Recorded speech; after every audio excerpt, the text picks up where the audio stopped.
வணக்கம். இந்த காணொலியில் நாம பார்க்க போறது டீல் ஸ்டார்மிங் என்கிற ஒரு ஆங்கில புத்தகத்தில் உள்ள முக்கியமான பாயிண்ட்ஸ் பற்றி. இந்த புத்தகத்தோட ஆதர் டிம் சாண்டர்ஸ் யாஹூ நிறுவனத்தில் சீஃப் சொல்யூஷன் ஆபீசரா பணியாற்றியவர். அவர் இந்த புத்தகத்தின் டைட்டில் ஆகிய டீல் ஸ்டார்மிங் அப்படிங்கிறத எப்படி காயின் பண்ணார்னா டீல் மேக்கிங் பிரெயின் ஸ்டார்மிங் அப்படிங்கிற இரண்டு வார்த்தைகளையும் சுருக்கி இணைத்து டீல் ஸ்டார்மிங்கை கிரியேட் பண்ணியிருக்காரு. டீல் மேக்கிங்கிறது பிஸ்னஸ்ல ஒரு அக்ரிமெண்ட்டை ரீச் பண்றது. பிரெயின் ஸ்டார்மிங்கிறது ஒரு குழு ஒரு பிரச்சனையை தீர்க்கவோ அல்லது முடிவெடுக்கவோ பலரும் பல்வேறு கேள்விகள் கேட்டு விவாதித்து ஐடியாஸ் ஜெனரேட் பண்றது.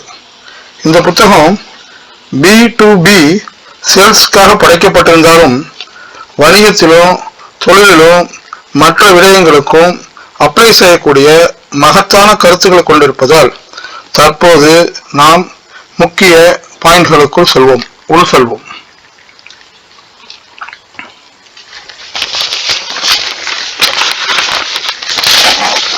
Deal storming is a focused approach that uses a cross-department team to move a stalled business-to-business sale forward. விற்பனை பிரதிநிதிகள் எவ்வளவு முயன்றும் பல சமயங்களில் விற்பனையை வெற்றிகரமாக முடிக்க முடியாமல் தடைபட்டு போகிறது. அந்த தடையை உடைக்கும் உபாயம்தான் deal storming. Business to business செல்லிங்கில் ஏற்படுகிற தடையை அந்த நிறுவனத்தில் பல்வேறு துறைகளை சேர்ந்தவர்களை கொண்ட ஒரு குழுவை அமைத்து ஸ்டெப் பை ஸ்டெப்பாக ஒரு கொலாபரேட்டிவ் பேஸ்டு அணுகுமுறையை பயன்படுத்தி தடையை உடைத்து முன்னேறுவதுதான் டீல் ஸ்டார்மிங். பிரெயின் ஸ்டார்மிங்க்கும் டீல் ஸ்டார்மிங்க்கும் என்ன வித்தியாசம்னா பிரெயின் ஸ்டார்மிங்கு பலதரப்பட்ட ஐடியாக்களை மட்டும் உருவாக்கும். டீல் ஸ்டார்மிங் என்பது ஏற்பட்டிருக்கும் தடையை உடைக்கும் மிக சரியான வழி ஒன்றை தேர்ந்தெடுத்து தடையை உடைத்து முன்னேறி செல்ல வழிவகை செய்யும். அதாவது பிரெயின் ஸ்டார்மிங் ஐடியாஸ் மட்டும் தான் ஜெனரேட் பண்ணும். டீல் ஸ்டார்மிங்கிறது அது பர்டிகுலரா குறிப்பா ஒரு ஐடியாவை சூஸ் பண்ணி அதை யூஸ் பண்ணி அப்ளை பண்ணி எப்படி அந்த டெட்லாக்கை உடைக்கிறது அப்படிங்கிறத பார்க்கும். பல்வேறு துறை வல்லுநர்களை ஒருங்கிணைந்து நின்று போன விற்பனையை முன்னகர்த்த பிராக்டிக்கலான தீர்வு ஒன்றை கண்டறிவார்கள். பல்வேறு துறை விற்பனர்கள் ஒருங்கிணைந்து நின்று போன விற்பனையை முன்னகர்த்த பிராக்டிக்கலான தீர்வு ஒன்றை கண்டறிவார்கள். இந்த டீல் ஸ்டார்மிங்க்கு நிறைய டைம் அண்ட் ரிசோர்சஸ் தேவைப்படுவதால் மற்ற யுக்திகள் வேலை செய்யாத போதுதான் கடைசியில் டீல் ஸ்டார்மிங்கை சேல்ஸ் மேனேஜர் தேர்வு செய்ய வேண்டும்.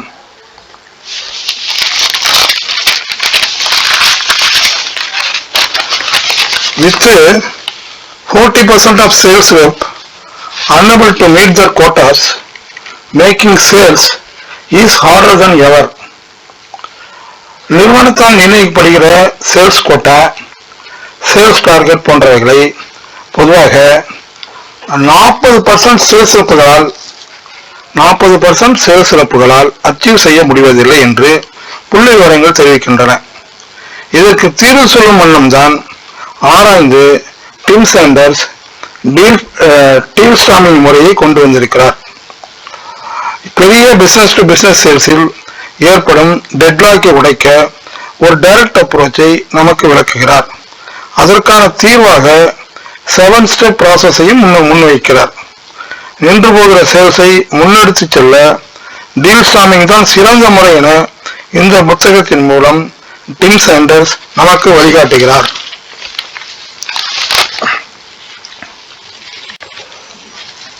Today, most deals face several challenges: multiple decision makers, complex technology system, and an influx of information that complicates clients' expectation.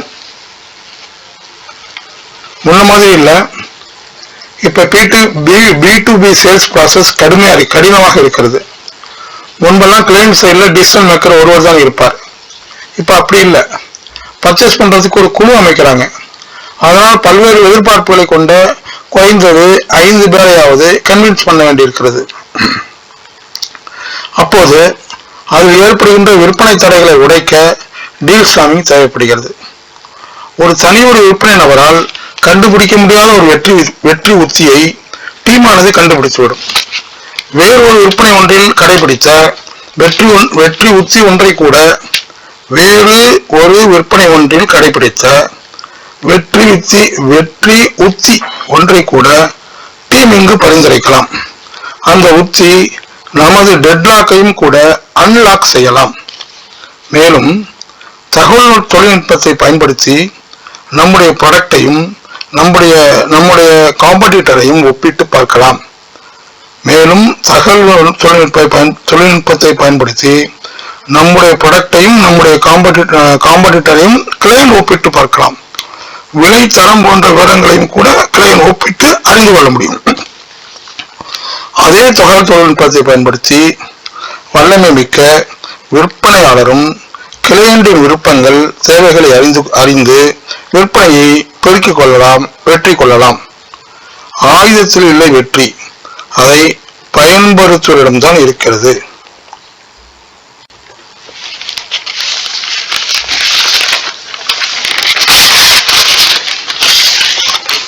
Seven major steps of the deal storming. The deal storming process are: qualify, organize, prepare,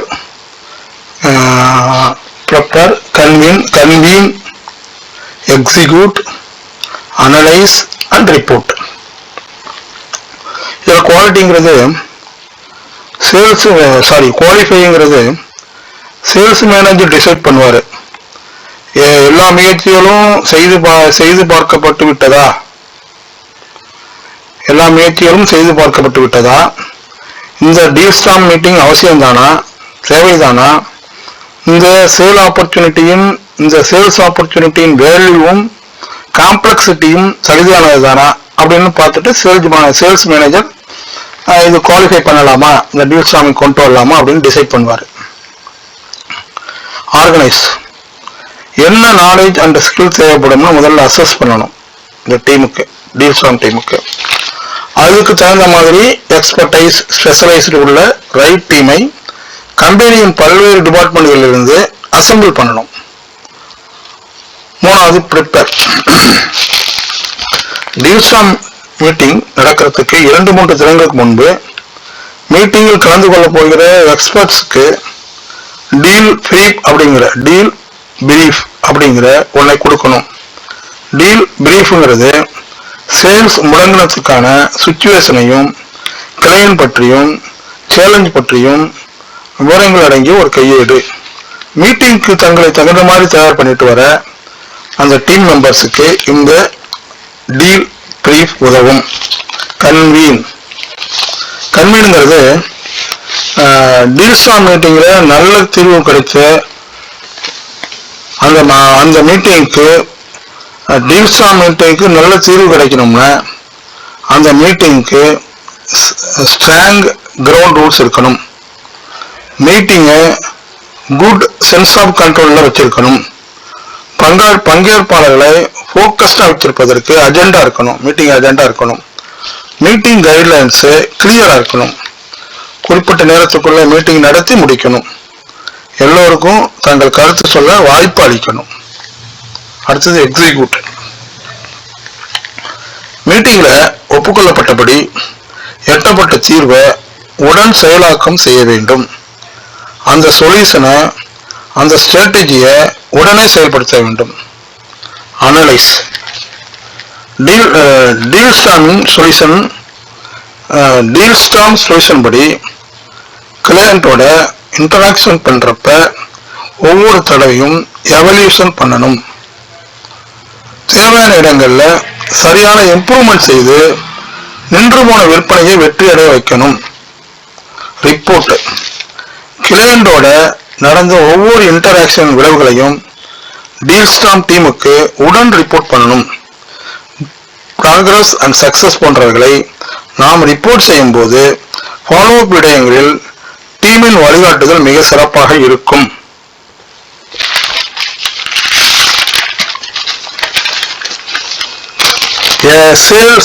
A sale moves through 4 stages: contact, conceive, convince and contract.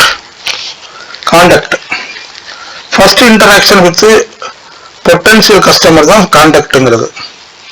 நெட்வொர்க்கிங்கு, social media, enquiry, gold காலிங்கு, activity, reference, ஏதோ ஒன்றின் மூலம் இந்த முதல் meeting ஏற்பட்டிருக்கலாம். இந்த முதல் சந்திப்பில் ப்ராஸ்பெக்டோட கலந்துரையாடி கிளையண்டோட ஸ்ட்ரென்த்து, வீக்னஸ், நீட்ஸு போன்றவளை கண்டறிந்து புரிந்து கொள்ள வேண்டும். ரெண்டாவது, இந்த ஸ்டேஜில் கன்சீவ். இந்த ஸ்டேஜில் நாம் முதல்ல நம்மளோட ப்ராடக்ட் பற்றி முழுமையாக நன்கு புரிஞ்சுக்கணும். கிளையண்ட் அடுத்தது கிளையண்ட் பற்றி முழுவதும் புரிஞ்சுக்கணும்.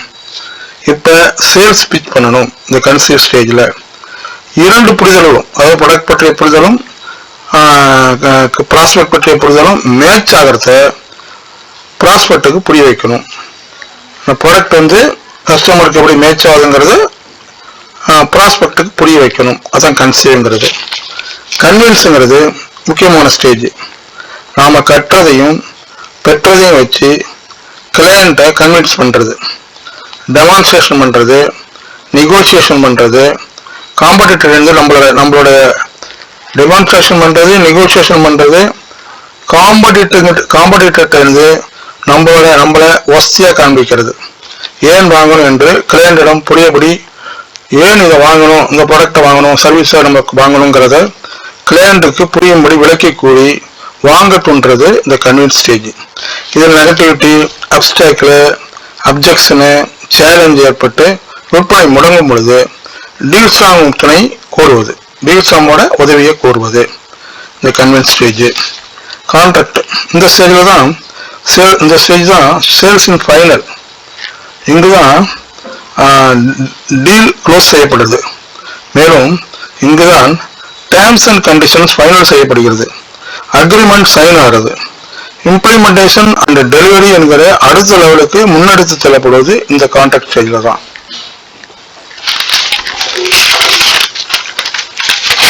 The size of a deal team depends on the value and difficulty of the sale.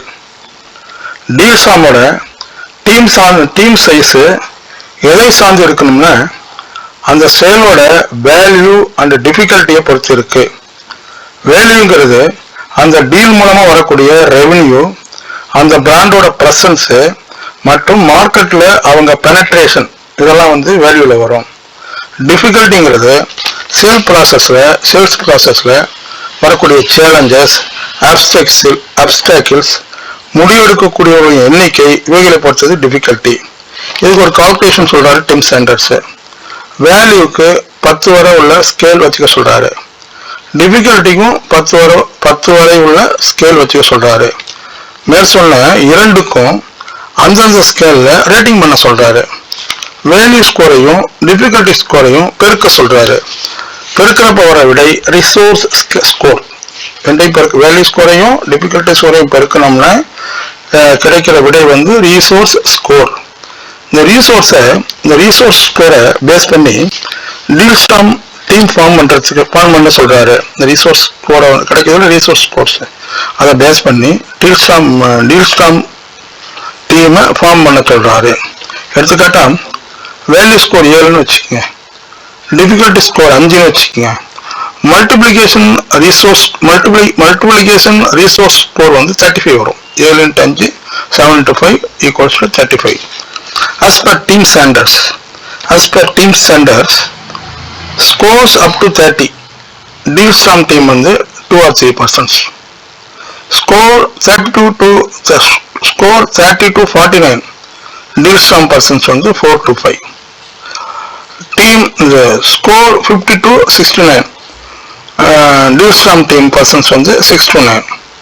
அதாவது scores up to 30 deals from team வந்து 2 or 3%, score 30 to 49 4 to 5%, score 50 to 69 6 to 9%, and anything more than 70 demands a 10 plus 10 to 12%.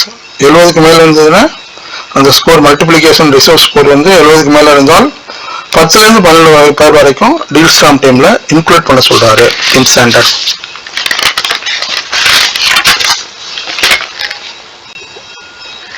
The team has a problem owner, sponsor, resources and information master. Deals from டீம்ல இருக்கிறவங்களுக்கு 4 role இருக்கு. அந்த டீம்ல உள்ளவங்க ஏதாச்சும் இந்த 4 ரோல்ல உள்ள வருவாங்க. ஃபர்ஸ்ட் ப்ராப்ளம் ஓனர், விற்பனை முடக்கத்தை தீர்க்க சொல்லி வர்றவங்க தான் ப்ராப்ளம் ஓனரா இருப்பாங்க. வழக்கமா ஃபீல்டில் இருக்கிற சேல்ஸ் ரெப் தான் இந்த ப்ராப்ளம் ஓனர் ரோல்ல வருவாங்க. இவங்க தான் மீட்டிங்கை வேலை நடத்துவாங்க, pre meeting post meeting notes தயார் பண்ணுவாங்க, மீட்டிங்கை மேற்பார்வை செய்வாங்க, தகவலை யோசனையை வெரிஃபை செய்வாங்க, அதன் அடிப்படையில் செயல் திட்டம் வகுப்பாங்க ப்ராப்ளம் ஓனர்ஸ். அடுத்தது ஸ்பான்சர். ஸ்பான்சர் சேல்ஸ் மேனேஜர் தான் ஸ்பான்சர். முடிவெடுக்கிறதுக்கு இவர் ப்ராப்ளம் ஓனருக்கு சப்போர்ட் பண்ணுவார் சேல்ஸ் மேனேஜர். இந்த ஸ்பான்சர் தன்னுடைய அத்தாரிட்டியை பயன்படுத்தி தேவைப்படுகிற மற்ற துறை நிபுணர்களை மீட்டிங்கு கொண்டு வருவது இவருடைய பொறுப்பு. எல்லாத்தையும் வந்து கோஆர்டினேட் பண்ணி எல்லா டிபார்ட்மெண்ட்ஸ்லேருந்து சம்மந்தப்பட்ட எக்ஸ்பர்ட் ஸ்பெஷலைஸ்டை கொண்டு வர்றது, அசம்பிள் பண்ணுறது ஸ்பான்சரோட பொறுப்பு. Sponsor means sales manager. Resources. Deals from டீம்ல இருக்கிற ஒவ்வொரு ஸ்பெஷலைஸ்டு பர்சனும் ரிசோர்சஸ் உள்ள வருவாங்க. அவங்க கிளைம் பற்றியும் அந்த சேல் ஆப்பர்ச்சுனிட்டியில் உள்ள முடக்கத்தை நீக்கவும் தங்களோட கருத்துக்களையும் ஆலோசனைகளையும் முன் வைப்பாங்க. Engineering department, R&D department, marketing department, accounting department, இது மாதிரி சம்பந்தப்பட்ட இது மாதிரி பல்வேறு துறையை சார்ந்தவங்க ப்ராஸ்பெக்ட் பற்றி தங்கள் கருத்துக்களை முன் வைப்பாங்க. இந்த நிபுணர்களை நியமிப்பதற்கு முன்பு அவங்க கிட்ட இந்த டீல்ஸ் எப்படி நிறுவனத்தோட ஓவரால் சக்சஸுக்கு உதவ போதுன்னு புரிய வச்சோம்னா அது நல்ல ஊக்கமா புதிய புதிய கருத்துக்களை நமக்கு முன் வச்சு அந்த டெட்லாக்கை உடைக்கிறதுக்கு ஹெல்ப் பண்ணுவாங்க. Information master.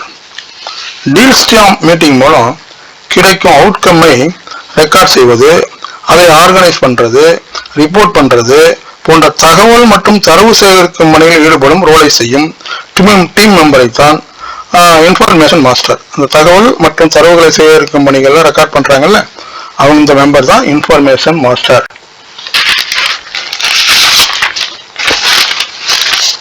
To help your team embrace different ways of thinking, suggest person for members to adopt such as the hacker, the chef and the artist. இது ஒரு ரோல் பிளே. அதாவது திங்க் பண்ற மெத்தடுக்கு ஒரு டிம் சாண்டர்ஸ் சொல்றாரு, வழக்கமான முறை இல்லாமல் role play என்கிற மாறுபட்ட முறையிலும் டீம் மெம்பர்ஸ் விற்பனை தடைகளை உடைக்கலாம். புதுமையான யோசனைக்கு 3 ரோல் பிளே மாடல்களை டிம் சாண்டர்ஸ் கூறுகிறார். 3 மாடல்களை திங்க் பண்ணலாம்னு சொல்றாரு. ஃபர்ஸ்ட் மாடல் வந்து ஹேக்கர் மாதிரி. ஹேக்கர் மாதிரி எப்படி செயல்படுது அப்படின்னு கேட்டிங்கன்னா, சோசியல் மீடியாவில் ஃபேஸ்புக்கு, ட்விட்டரு, இன்ஸ்டாகிராம் அது எல்லாத்துலேயும் போய் கிளையண்ட்டோட போஸ்ட்டில் லைக் போடுறது, ஷேர் பண்ணுறது, கமெண்ட் போடுறது, ரிலேஷன்ஷிப்பை வளர்த்துக்கிறது, இந்த மாதிரி டீல்ஸ் உடைக்கலாம், டெட்லாக்கை உடைக்கலாம் அப்படிங்கிற first method, first role play hacker. ரெண்டாவது வந்து ஒரு செஃப் மாதிரி செயல்படுறது, திங்க் பண்ணுறது. எப்படி ஒரு செஃப் டிஷ் செய்ய பல்வேறு விதமான உணவுப் பொருட்களை சரியான விதத்தில் கலந்து சமைத்து எடுக்கிறாரோ, அது மாதிரி சூழல், சேகரித்த தகவல்கள், contacts, information, prospect, needs, problem இவைகளை எல்லாம் சரியான முறையில் கனெக்ட் செய்து விற்பனை தடைக்கான தீர்வு எட்டுவது chef model, chef role play. மூணாவது artist role play. Show me don't tell me approach. இதை சொல்ல வேணா காம்பி, அந்த அணுகுமுறை. இது ஒரு விசுவல் பேஸ்டு அனாலஜி. இது மூலமா கஸ்டமருக்கு தெளிவுபடுத்துறது, கன்வின்ஸ் பண்றது. ஒரு ரியல் எஸ்டேட் ஏஜென்ட் இருக்காரு, அவர் ஒரு ஆபீஸ் ஸ்பேஸ், ஒரு ஆபீஸுக்கு ரெண்டல் ஸ்பேஸை சேல் ப்ராசஸ் பண்றாரு. அதில் ஒரு சுணக்கம் ஏற்படுறப்போ அவர் சொல்றாரு, இதுதான் அந்த ஆர்டிஸ்ட் ரோல் பிளே. கார்கோ வேணுமாங்கன்னா சீப்பர் சார், கார்கோ ஒர்க்கில் அந்த வேணுமாங்கன்னா சீப்பர் சார் கிளையண்ட்டை சொல்றாரு real estate agent. Cargo van வாங்கினோம்னா அது சீப்பர் சார், ஆனா அது வந்து பிஎம்டபிள்யூ, அது வந்து அந்த கார்கோ வேன் வந்து பிஎம்டபிள்யூ கார் உண்டாக்குற தாக்கத்தை ஸ்டேட்மெண்ட்டை ஏற்படுத்தாது என்று இடத்துக்கு காரை ஒப்பிட்டு சொல்லி கிளையண்டோட மனசை அசைக்கிறாரு.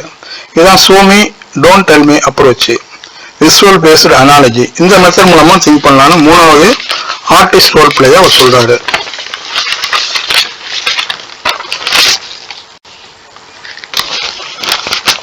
You might stop a deal for 4 reasons.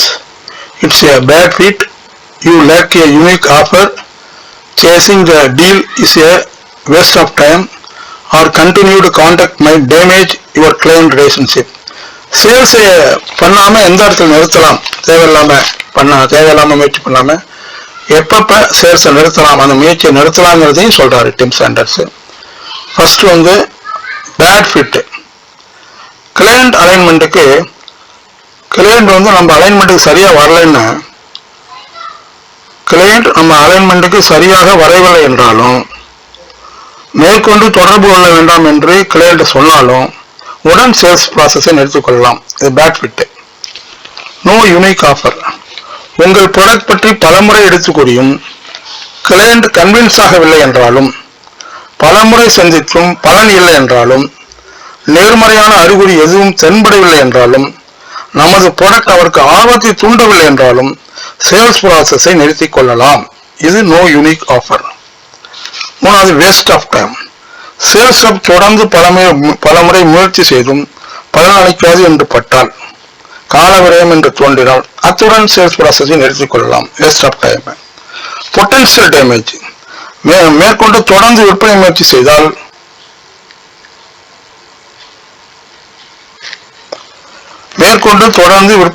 செய்தால் கிளையண்டோடு ரிலேஷன்ஷிப் கட்டுவிடலாம் என்றாலும் சேல்ஸ் ப்ராசஸை நிறுத்திக் கொள்ளலாம். மேற்கொண்டு அவர் தொந்தரவு பண்ணாம இருக்கிறதுக்கு அவர் அதனால ரிலேஷன்ஷிப் கட்டுப்படும் நினைச்சா கூட சேல்ஸ் ப்ராசஸை அங்க நிறுத்திக் கொள்ளலாம்.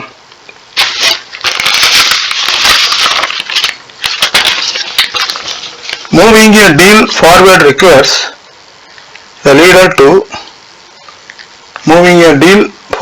requires the leader to confirm, verify and implement. Deal storm meeting மூலம் பெற்ற கொலாபரேஷன் ஐடியாவை வெற்றிகரமாக நிறைவேற்ற 3 ஸ்டெப்புகளை பின்பற்ற வேண்டும். ஃபர்ஸ்ட் ஸ்டெப் வந்து confirm what was decided and agreed upon. Deal storm meeting முடிந்த பின்பு எடுக்கப்பட்ட முடிவுகளை முடிவாக ஏற்றுக்கொண்டதை ப்ராப்ளம் ஓனரானவர் இமெயில் மூலம் அனைத்து பங்கேற்பாளர்களுக்கும் அனுப்பி உறுதிப்படுத்த வேண்டும். உறுதிப்படுத்துவதன் மூலம் குழப்பம், சந்தேகங்களை தவிர்க்கலாம். எதிர்கால ஃபாலோ அப்புக்கு இது உதவும்.